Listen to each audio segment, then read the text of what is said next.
Good day, everyone. Thank you for tuning into the Eco Farms today.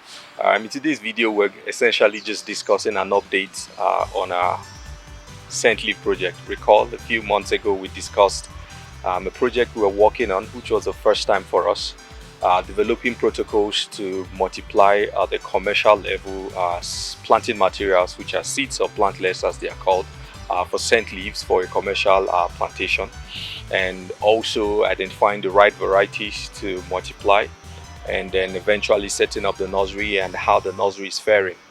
Every project is a learning curve, and what we have come to learn is what we will discuss in this video.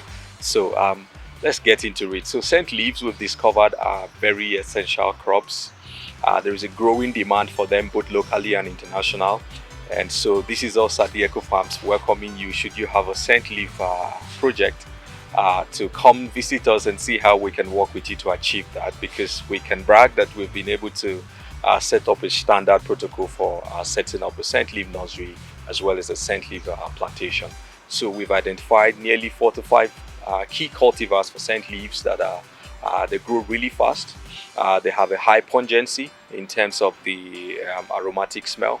They have a very strong aromatic smell, and importantly, they regenerate very fast. What this means is that when you harvest them, the ability to grow back within a short period of time, that gives you consistency. That means you can continue to harvest within a cycle of 2 to 3 weeks. Because what we've discovered is there are some scent leaves when you harvest, because you can't harvest by pulling, you have to harvest by cutting the stems. And when you harvest, you want to be able to go back nearly every week or 2 weeks to be able to continue your harvest, just like you harvest tea crops.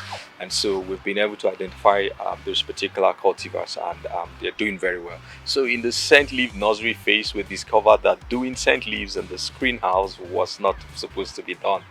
The reason being that scent leaves are highly tropical. They require a lot of sunlight, a lot of water, and they require a lot of space for their roots to travel. So the first nursery we set up it didn't fail, but it did not thrive very well in the greenhouse. What we learned was that their roots were very deep, so they required a soft region to travel fast through, and importantly, they required a lot of sun. The shade house or the greenhouse provides a shade, and that wasn't very good for them, so their growth process was very slow.